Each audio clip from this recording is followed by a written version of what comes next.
Okay, so I'm here today with Chad, who's a crazy accurate research analyst, and he has a YouTube channel, Chad's Point, and he doesn't post too much content over there. He's looking to start a new channel. But today I'm here to talk to Chad about the philosophy behind the deep state, why there is a deep state. So Chad, thanks for joining me here today. I appreciate it, Ben. I appreciate the invitation. Big fan of your channel as always. And you offer YouTube subscribers something that very little YouTube creators offer, and that's originality, truth, and the pursuit of it. Well, I appreciate it. I'm glad that I can bring some value to people. Now, Most before we definitely. started this, you were explaining to me the difference between the shadow government and the deep state, and I think that that's a very important distinction for people to have made clear to them before, we continue talking about this. So you laid it out pretty clearly for me. Do you want to just lay it out again for the viewers? Absolutely, no problem.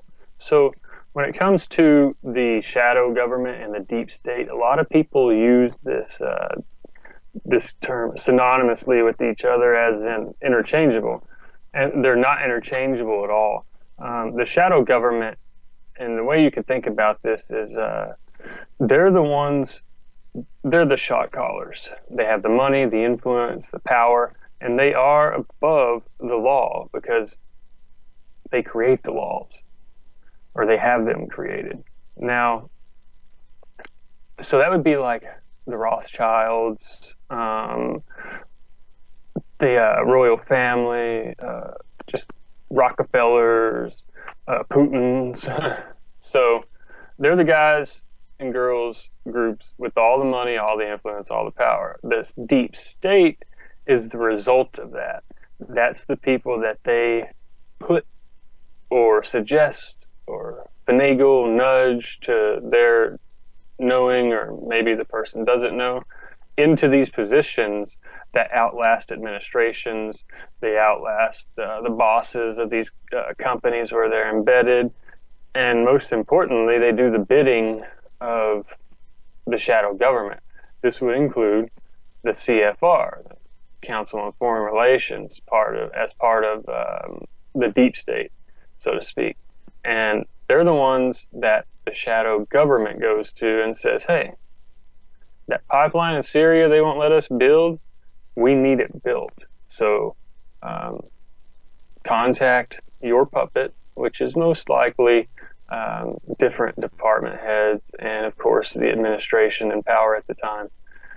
And they put into policy sanctions policies, things that'll cripple or force a nation, a sovereign nation, to bow to their will. And if that doesn't work, they start proxy wars. And this is where the CIA comes into play. CIA, a lot of people don't realize, is now basically an arm of the executive branch, and its purpose, one of its purposes, is to insulate the administration.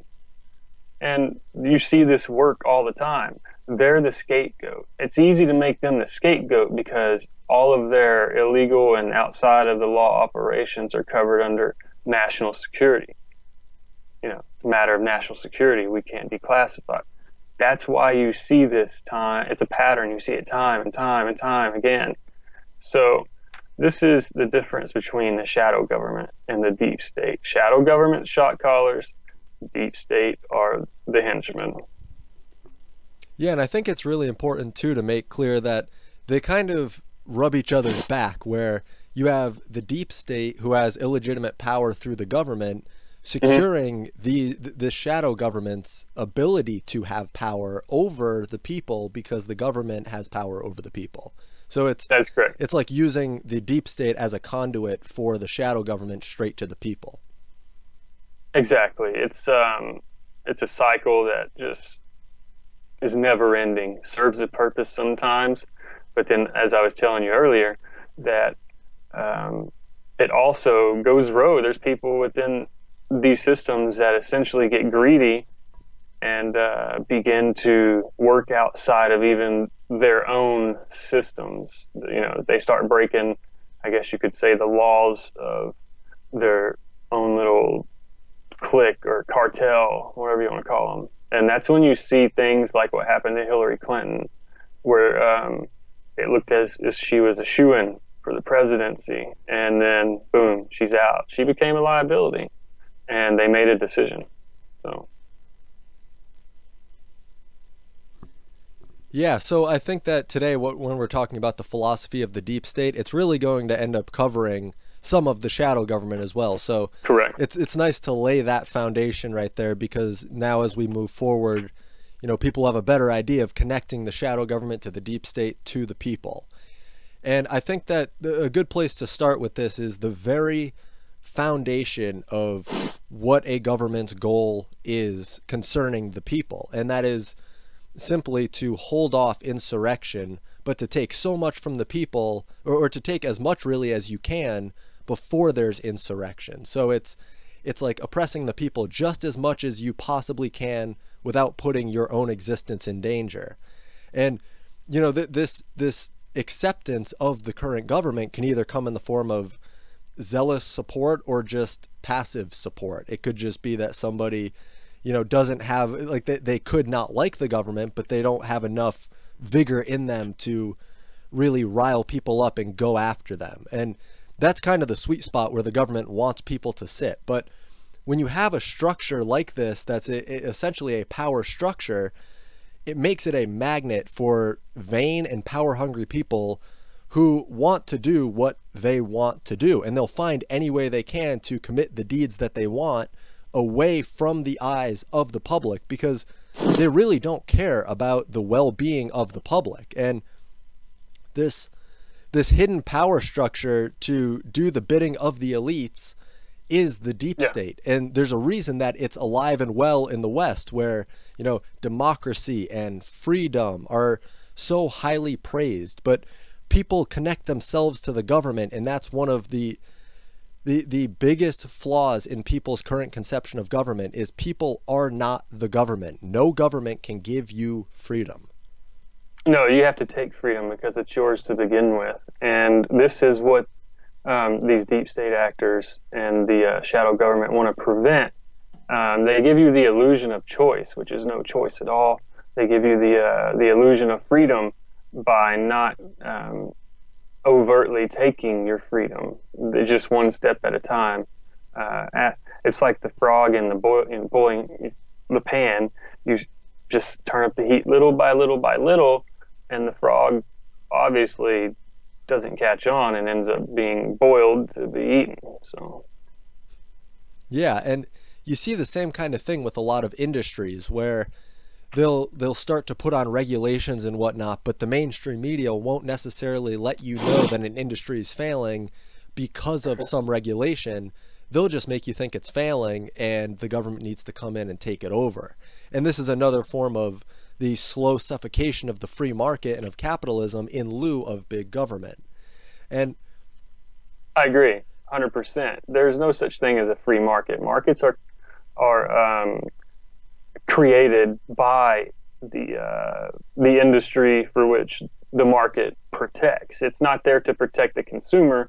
It's there to protect the market, which is why you have different markets competing against each other. So, yes, it benefits the consumer. However, if you understood the full scope of why markets are created, what their purpose is, and how they hinder free market, a true free market, you would be disgusted, and you would most definitely want to change that. And the deep state and shadow government, through regulations and a whole host of other tools at their disposal, essentially, that's their goal, is to keep you so busy in the rat race chasing money, so you can live paycheck to paycheck now, as 80% of American households do, and you're too busy to do anything about it. I always say, never boycott with your voice, boycott with your dollar.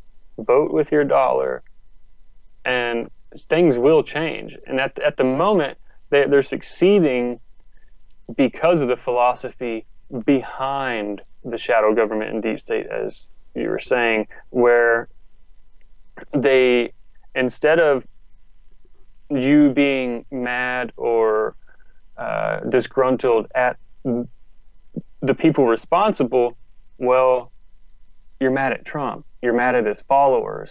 We're mad at Democrats. We're mad at their voter. They have everybody pitted against each other.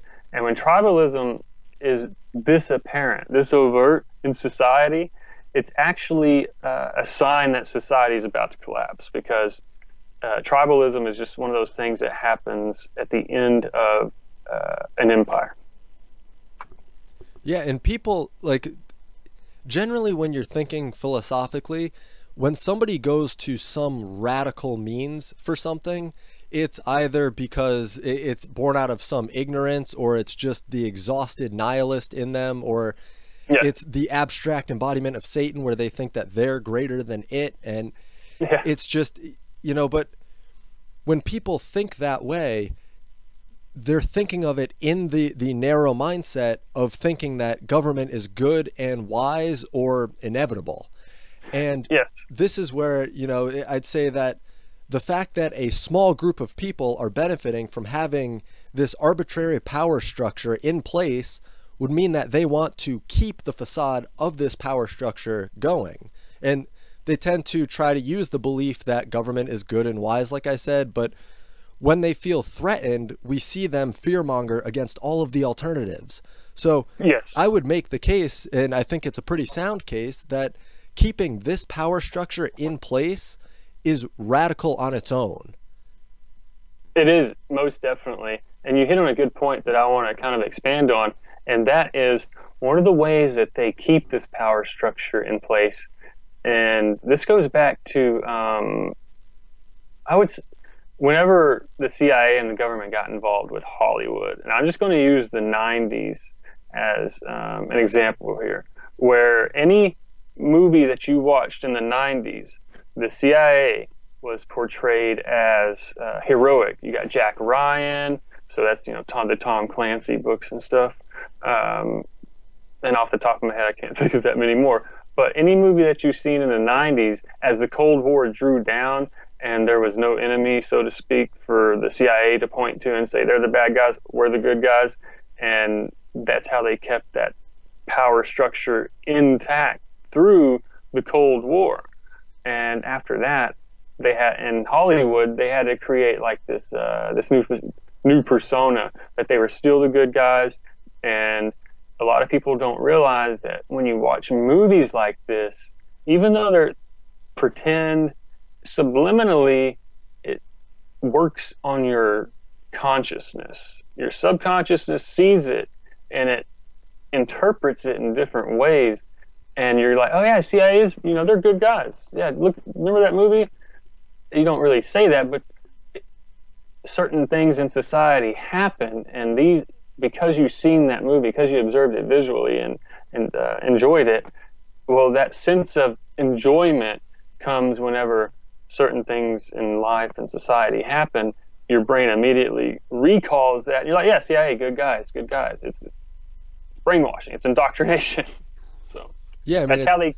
Go ahead. Oh, I was gonna say, it's like when we evolved from the hunter-gatherers from like 10,000 years ago. They didn't have screens, so we didn't evolve to learn that. Like, our brain didn't evolve to interpret screens. We see it as reality in front of us, and like, obviously we have the reasoning skills, you know, to know it's just a screen. But it's subconscious does not. Yeah, subconscious has no idea. It interprets it the same way. Yes, and that's why it works so well. I mean, I tried to explain a while back that marketing companies, advertising companies, spend billions of dollars now each year trying to figure out the best way to deceive you and to get you to buy their product. And guess who they target? They target children, and then the demographic of, I believe it's the money spenders, basically. So 24 to like somewhere around 38 or 39, because after that, even after the age of 50, you're brand loyal. So this works where do you think that they developed this type of marketing and advertising? It goes back to the inception of the CIA and the MK Ultra mind control program. There was a big propaganda campaign that Dulles did to sell studying the mind to the American people. And then 40 years later, we find out that they were experimenting on people sexually, with dosing them with LSD, electroshock therapy, essentially trying to erase memories, implant new memories, etc. So this is where all this kind of comes around to, is controlling the populace so that you can keep this structure in place for better or for worse. People naturally do not want to go to these wars because we haven't been attacked physically. It's just the way our brain, only a sociopath or a psychopath would want to start killing people because they attacked somewhere else in the world. They have to sell it to us as we're spreading democracy, we're helping out. And in reality, and I say this as a veteran, a proud veteran who served my country, we're being used as mercenaries for other countries like Saudi Arabia, Israel, and it's to the point now where I believe people are starting to see it. So this is why they'll go to any lengths to keep this power structure in place, because of the type of monetary system we use, the fractional reserve, which you hit on, and how it's important to for the Federal Reserve, the central bank, to continue to indebt countries. So the shadow government, the people who are in charge, like I explained earlier, they start wars and proxy wars, because that means governments have to come to them to get these loans. It's expensive to run any type of war. So yeah, very important to keep this power structure in place. And a lot of people, they don't understand all the pieces. They have a few, which leads to conspiracy theories like there's a Jewish conspiracy to take over the world. There's not a Jewish conspiracy to take over the world. There's simply a conspiracy to control the world. And it just so happens that there's a lot of Jewish people who are good at banking, finance, figuring things out. So that it's very anti-Semitic to kind of classify an entire people that way. So go ahead. Yeah, I mean, I think that one of the oldest tricks of the state is to try to get people to feel connected to the plot of land that they're on. And so Yes. it makes them feel like an attack against the nation itself is an attack on that person as an individual. And Yes, Hitler did this Goebbels and Hitler did this perfectly. Go ahead. yeah, and something that I often think about is, well, okay, so first of all, it's no coincidence that the era of central banking coincides with the era of global war. I mean, that's not an accident, but I often think about, when the government's going and bombing these other countries and sending troops in, it's like, wow, I'm so glad they finally took my tax dollars and bombed Libya. Like I wanted to do that for years. Like, no, Yeah, of course just- not. No. And what that did is the entire reason they took out Gaddafi was a couple, actually. There's not just one. He defied them, just like Saddam Hussein defied them in the 90s. Instead of using the dollar to make transactions in terms of oil, because Libya has oil, and so did Iraq. And Libya started taking gold and other currency to sell their oil. Well, what happened after that? They used that as an excuse to, I think they used Al-Qaeda or some group associated with them to basically take the guy out. They killed, they drug him through the street and killed him. What'd that do? Well, Libya was the only thing stopping all those migrants that are in Germany, France, England. He was like the border guard. Libya also was the only country in Africa that had like a household income of like $20,000 per household. Women didn't have to cover their face; they could drive. And this isn't these are facts. It's as a veteran, it's hard to, and I've already spoken with you about this before, how hard it was to come to this realization that this happens, and you feel betrayed. But yeah, he was the border guard, And it kind of goes into the agenda of no borders, nations without borders, so that globalism can continue. And there's really no other explanation for it. And the this philosophy also plays into what happened to Saddam in the 90s. They said, oh, he attacked Kuwait. Does anyone really understand why he attacked Kuwait? They were doing what's called angular drilling into Iraq, stealing his oil. So yes, he attacked Kuwait. And now, come to find out, we know that the ambassador to the United States from Kuwait, I think it was, his daughter was the one in front of Congress saying babies and incubators. That was not true. So the American people are too busy by design to catch on to these things. And then the people like you and me who research it, who try to raise the alarm, well, we get called conspiracy theorists. Okay, I wear that badge proudly, but not for any other reason other than conspiracies do exist, and theories around them should never be discounted unless they're just off the wall. And those are the people that they roll in front of the media, and then those people aren't kicked off YouTube. The really crazy ones, people who make sense out of these things, are kicked off YouTube. So that's why that philosophy is important, because anything that threatens it, they're going to find a way to censor it. Yeah, and as far as a way to really think about these things, I think Ayn Rand touched on something that was pretty important, where she's talking about a closed mind versus an open mind. And Right. she's saying you don't want either. You want an active mind. You want a mind that objectively analyzes every bit of information that comes in.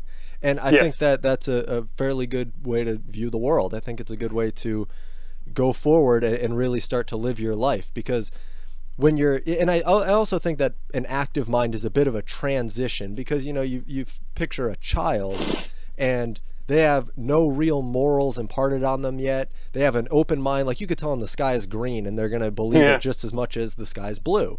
But one is Yes. right, one is terribly wrong. But And it's not because they're stupid, it's because they have an open mind and they're Yeah. willing to accept an authority figure's word. yeah, their experience doesn't warrant them to really question it. So as you progress through life, though, and you gain more experiences, you have more to weigh the sensory input against. And so I think an active mind is more or less a transition from an open mind to a closed mind, but you don't ever want to hit a closed mind, because once you feel No. peace in the soul, once you feel as if your life is perfect the way that it is, and people tend to misinterpret peace in the soul, and Yes, they they they do. misinterpret it, misunderstand it as something else. But to really Yeah. become so it's almost laziness encouraged by vanity dressed up as virtue or morality Well, is a form of peace in the mind, where it's a misunderstanding. correct. Go ahead. And so our education system is set up to force left brain thinking, and what that means is you take the 5-year-old, and now they're getting them younger, 3 years old. They're getting them at 3 years old, because they kind of just sell it as, hey, pre kindergarten, I guess. The mother can work, or you can have a break. But what they're doing is they're essentially indoctrinating children to just turn them into yes men and women. Those are the people who succeed in the system by not questioning the establishment. And everybody that watches this has seen it, and maybe even had been the victim of it, where you did question things, where you weren't the model student who raised their hand. You skipped school because you understood that it was just a bunch of BS. And they take you at 5 years old. I don't know if it was designed this way, but they're sure taking advantage of it.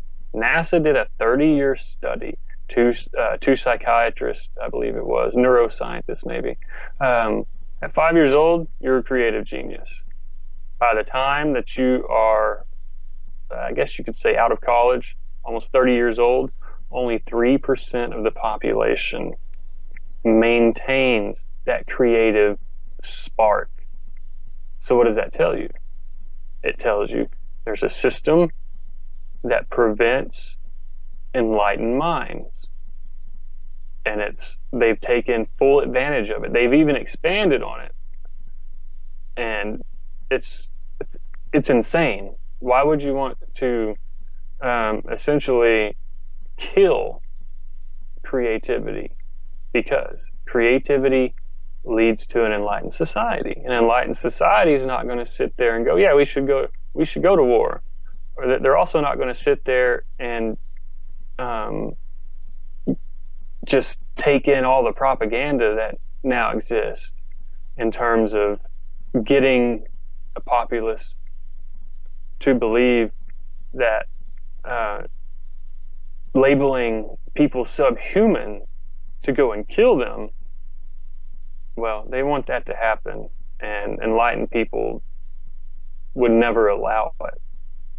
So that's the school system. That's just one more mechanism used to maintain their system. So I'm sorry, go ahead. Yeah, no, and I'm blanking on exactly where he went, but Herman Mann, I think, is the guy who was first appointed to lead like the push on public education in America.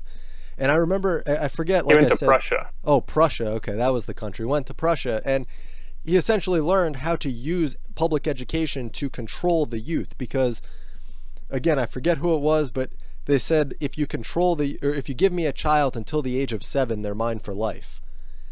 And True. It's essentially you manipulate their morality, their view of the world, how they view every interaction with people, every interaction with the natural world. It's manipulated. You do. It's controlled 8 hours a day, sometimes 10, because of the after school. Essentially, you put them the reason that you're in a classroom and the reason that you're with the same people all the time is because peer pressure. That's why. Your friends who fall for it, I guess everybody falls for it. We're young. We may act out and we don't know why we're acting out, but it's kind of like the brain's defense mechanism of, we need to rebel against this. This is not something that's supposed to be happening. Your brain understands absolutely that it's being manipulated. Whether you do or not, your subconscious will always understand things you don't, which is why dreams are so important. You never dream in words, so to speak. Like if the way that your subconscious interprets things is pictures, that's why you dream in pictures. Otherwise, your dreams would spell out for you exactly what it wanted you to know. People think there's nothing to interpreting dreams. It's actually the opposite. There is something to it. Your subconscious doesn't do that for the fun of it. It's how it decompresses. It's how you don't go insane. It's also how it sends you messages. And then if you don't listen to those messages, it gets pretty extreme to where something like suicidal thoughts begin, clinical depression, mood disorders, stuff like that. Yeah, let me run a quick thought by you here, because this is something that I've been thinking about for a while. I almost feel like the reason, like, okay, so one really interesting point first to make on the dreams is that I've heard of people, or I should say I've never heard of people dreaming with words in their dream, like with actual written out words, but I have heard of people who see a foreign language in their dreams and they interpret it through the symbols, where they interpret every word, every letter as a symbol. And particularly I'm thinking of Cyrillic. So, you know, it's more symbol-like than most other languages. Ancient, or I say ancient, but I guess ancient Greek, Cyrillic is still very symbolic. Also, there's another, I can't think of it off the top of my head. Hieroglyphics? Well, obviously. I'm saying one used now is very Hebrew, Jewish. Oh, okay. The Jewish. It's a very symbolic language. So. Yeah. So getting back to the subconscious though, I have a feeling, and this is just, you know, this is completely a theory on my end. I almost feel like the the subconscious. So when somebody is trying to have authority over somebody else, one way of doing that is to confuse them. It's to make it so that they can't see what you're doing, so they don't necessarily know the authority you have over them. And I almost feel like the conscious is trapped by the subconscious in almost a Stockholm syndrome type way, where the conscious is beholden to the subconscious. But if the subconscious showed the conscious exactly what it's thinking, it would lose all of its authority. And evolutionarily, you couldn't have that, because then people would be able to subvert the will to life. Agreed. It's kind of like, let me think a second. Continue while I think. Sorry.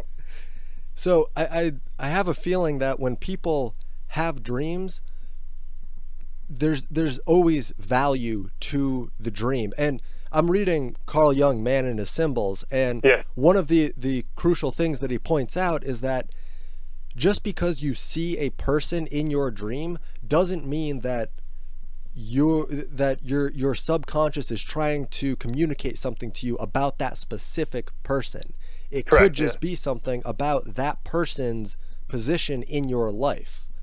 So one example he gives in the book is he's talking about a man who came to him who had a dream about his wife getting drunk and getting really angry and screaming at him. But his wife wasn't like that at all. And what Carl Jung ended up figuring out, or more or less hypothesizing, because you can't know for sure, is he had this concept of the animus and the anima. And in men, it's the anima. That is correct, yes. What he felt like was that this guy's wife getting drunk and angry and screaming in his dream was more or less showing a degeneration of his own anima. It was just projected as his wife, because, you know, they say you marry someone who resembles your anima, even if it's subconscious. And so that's how it was showing itself. It's funny that you bring that up. A lot of plays, a lot of playwrights, this is portrayed over and over again. Before there were obviously moving pictures, this was portrayed over and over again in plays where the husband would at the end kill his wife. I don't know if anyone has ever seen, I can't remember the exact name of the plays, but it would be a struggle of the husband dealing with an overbearing wife, and it was to represent the anima within the male, and the male finally destroying the anima.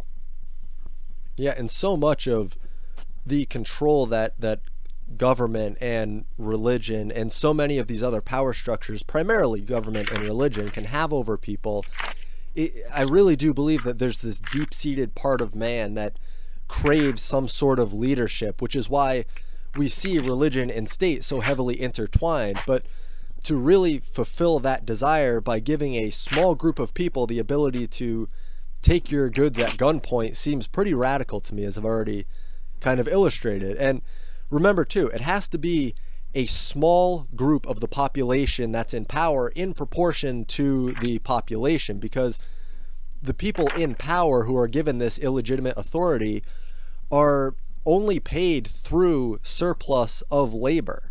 So they can't go, like predation requires the government to remain a certain size, which is part of the reason why we see mass migration from the third world. And that's not the full reason, obviously, but it's absolutely part of it. I mean, if these people show up, they not only vote for the greedy deep state politicians that'll give handouts in exchange for power, but they also give the government a warrant to grow in size. And yes, these implanted migrants, these implanted migrants are net takers, but they're also authoritarians. They're also authoritarians at heart. So they give the government more power to take more from the current producing population than they'd otherwise be able to get away with. So yes, that is absolutely correct.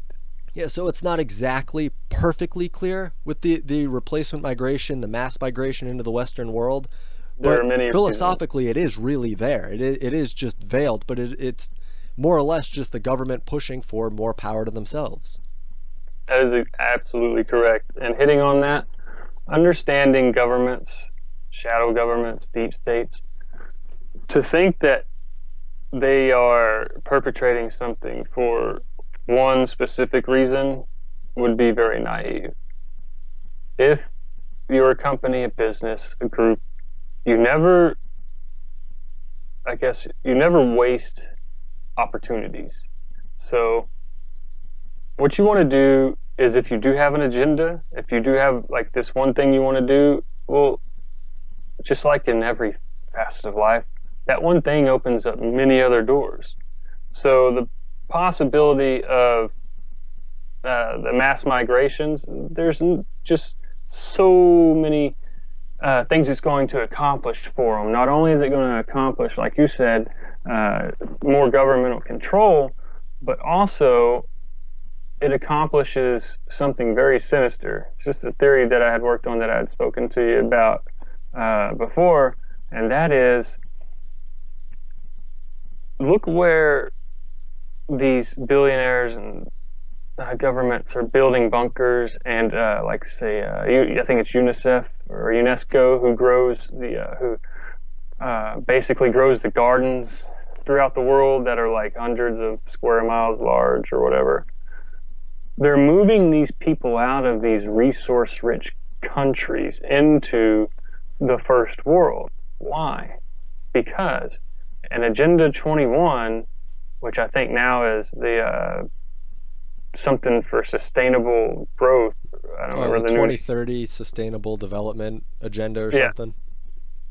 Now, the reason you would want to have no borders, the reason you would want replacement migration, and the reason you would want conflict in areas to force it is because it makes it easier for you as a government or whatever to go in, a corporation, to go in and get those resources.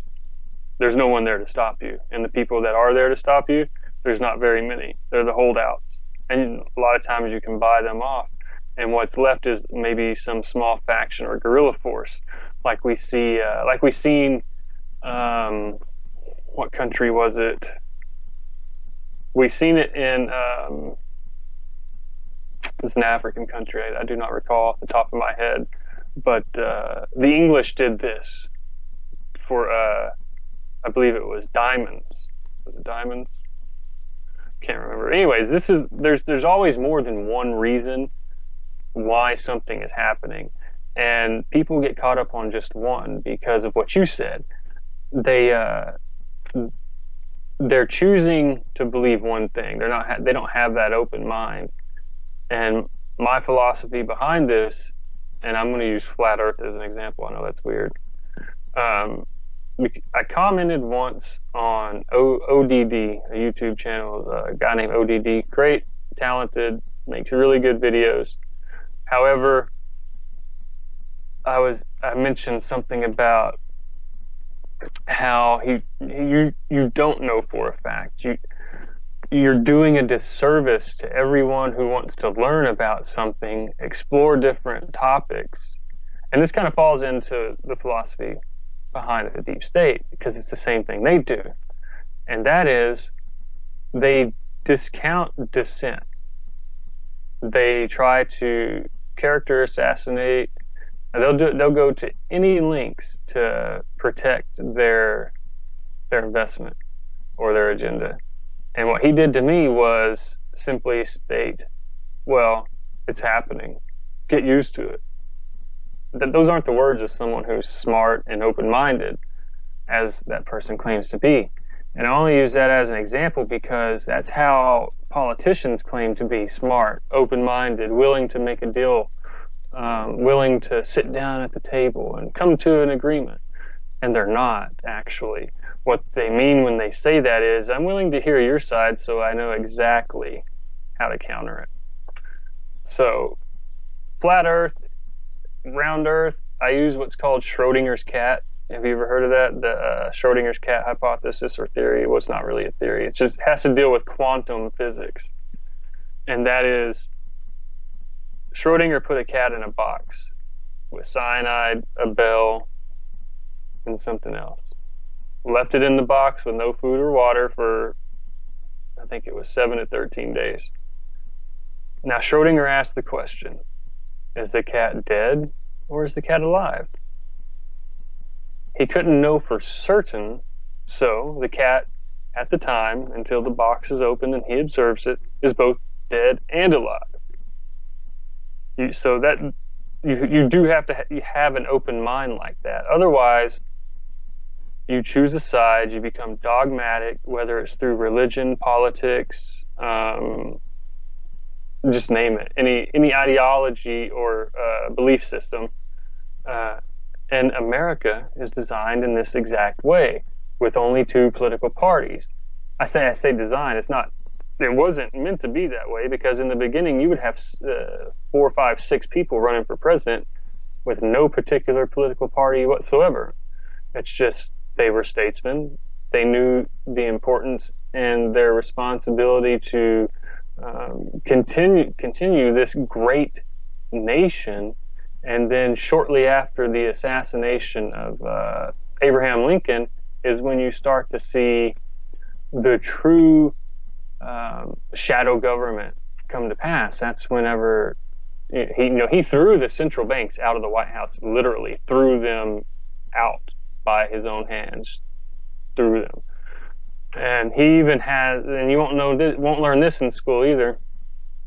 There is a diary entry or a quote by Abraham Lincoln that speaks about how the Civil War would end today if those boys in the South and the North understood just how influential that papal leader is, meaning the Pope, because they wouldn't have started the war without some sort of guarantee from the Pope. And this is true.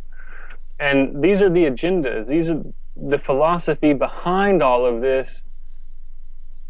Tells these people that they have the right to do these things, to cost millions of lives, to cost billions and trillions of dollars, all while keeping you, me, everybody else in the dark about it. And it's a problem. People who refuse to have an open mind are a threat to me. They're a threat to my children. They're a threat to anyone I love and my freedom. And I don't like them because they're a threat. Yeah, people that are dogmatic, like dogma is one of the worst traits that somebody can have. And, you know, that's essentially like you can try to convince them otherwise and show them all this evidence, really try to convince them, and they'll be like, no, I don't buy it. It's like, it's really hard, cognitive dissonance. I mean, did you see the latest video about the vape shop guy who, because the customer wore a Trump t-shirt? Oh, yes. Or a cap? Yes. And this falls right into what we're discussing. No open mind. He literally went crazy. This is a problem. This is the end of a society. This is how it happens. Yep. And if you do not believe me, I urge you to read about the Empire of Greece, the Empire of Rome. This is what started happening at the end of those empires. It's almost like mental barbarians. People think of things linearly. Things are not linear in any sense at all. They're cyclical.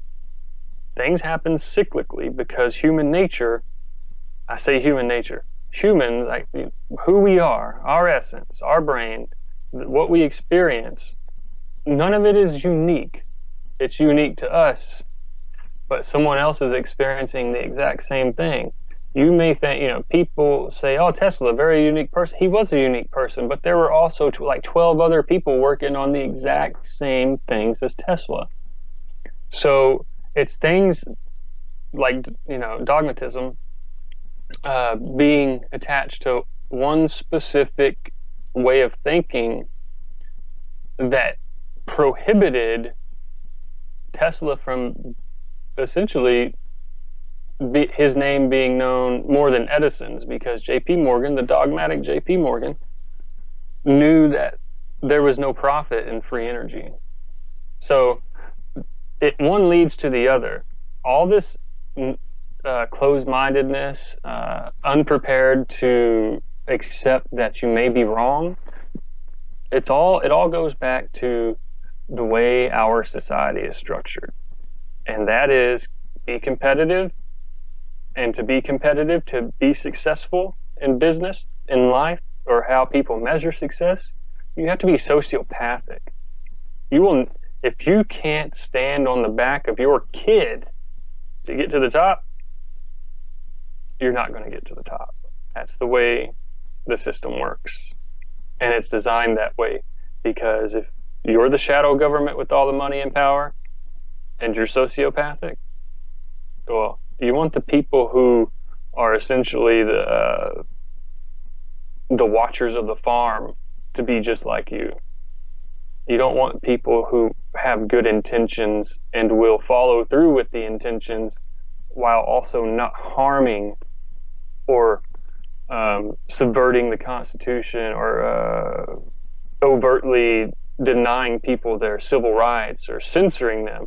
You want people who will do these things. And that's why it's all a club. It's hard for people to imagine that, but if you look at every successful business, corporation in this country, at the top of it are people in the club who are part of Skull and Bones, who are part of the Masons at a higher degree, not the lower degrees, the higher degrees, because they know, the people know that they have their back. They can keep a secret, but also they have dirt on them. I mean, if you and I started a successful business, we're not going to want someone coming in to our successful business who will threaten it. And that's what people with morals, people who aren't willing to kill, steal, deceive to get to the top, that's the people they want at the top because you can control them. So yeah, people that are aware of their dogma are some of the most dangerous, especially if they're manipulative, because dogma makes yes. people very militant. I was the same way. I remember I told you the story about being just a horrible narcissistic prick, and it took a lot of self-reflection to get away from that, because I was willing to step on the backs of anyone to get where I wanted to go. And then one day I woke up and didn't. Well, I call that a progression. But yeah, no, you have to grow. And Manly P. Hall has a very interesting lecture. And any of my fellow Christian friends out there will understand that, yes, Manly P. Hall is considered what they would consider like a Luciferian or whatever. But it doesn't matter if information comes from a stupid man or a smart man. If it's correct, you listen. And he has a lecture called The Transcendent Man, and I urge anyone listening to this to check it out, because it's about self-growth, why you do things, why you don't do things. If a doctor tells you that you should start a garden because it may help your heart, you don't start a garden because it may help your heart. You start a garden because you love gardening. But go ahead. I was just going to mention that one of the things that we're seeing, especially nowadays, and I think it's a fairly inherent problem when you have something like a government structure, is you end up having media that will be co-opted by the state. And that's what we see nowadays, where the mainstream media is this conduit of dogma. It's making people who are already predisposed to self-tyranny and dogmatism, it's making them militant. And most definitely, just the fact alone that we have a mainstream media is a problem. Like, just the very fact there is a mainstream media. I mean, there are sometimes I get comments from people like, I can't wait to see you on the mainstream media. You should be the mainstream news. And it's like, if I was the mainstream news, that would mean that if there's still a government in power, because if there was no government, there would be no mainstream news. It would just be a scale of popularity among a bunch of media outlets. But when you have this state, their media will be called the mainstream media, and it will be co-opted by the state. So just the fact there's mainstream media alone is already a problem. And people have become so deluded to it that they don't see that as a problem on its like in itself. That's because they're headline readers. They don't read the news. They don't listen to the news. They read the ticker. That's why the ticker's at the bottom. Mm. Because try to read the ticker and watch the news at the same time. It's impossible. They give you a bunch of headlines that are catchy, grabby, clickbaity if they were online. Yeah, exactly. And this is by design. Bernays, Edward Bernays, even Freud hinted, actually said this. I'm going to paraphrase. People are not rational. They're not. You can pretend to be rational all you want. You can pretend that you're in control of things that you have no control over, including your mind. And Freud said, we're rational. Now, Bernays, kind of his nephew, took Freud's work because irrational people have to be led. They have to be convinced, nudged. Now, Bernays took this, and one of the first campaigns you can look at where Edward Bernays used this was whenever he was approached by the American Tobacco Company. And the American Tobacco Company said, we need women to start smoking, but they won't smoke. Why will they not smoke? Well, it's because the cigarette at the time was a symbol of the male penis. So he said, hey, if you can get women to stop thinking of cigarettes as a male penis, because this is during the suffragette movement, this is during this entire thing, then you've just earned, or you just captured the 50% of the demo that you didn't have. And so he hired one of the leading psychologists in the United States at the time, I forget his name, and he went back to the American Tobacco Company, said, hey, looks like a male penis, let's get them to think it's not a male penis, I have an idea.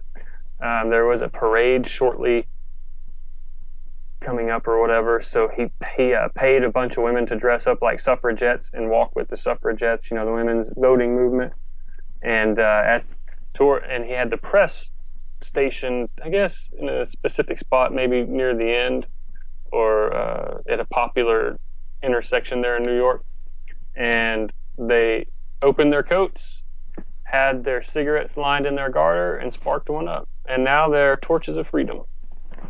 They're not dicks. I mean, penises. Well, that's an interesting story. I've never heard that one before, but yes, I mean, it kind of plays into how people perceive things, and if you just change the perception of their reality, you can get them to do whatever you want. Yeah, perception's the real battle. It is. I have to constantly go against what I think. If I have an idea, I usually do the opposite, and if it works, I know that I was wrong. Oh, the George Costanza method. Pretty much, yeah. Well, Chad, I think that's a great place to stop. We've been going now for, I don't even know how long, but... Is there anything else you wanted to mention on the philosophy behind it?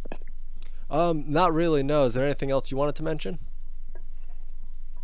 I think we've covered it. What do you think? I think that's pretty good. So, everyone who watched up to this point, thank you so much, and we'll see you in the next one. Thanks, guys.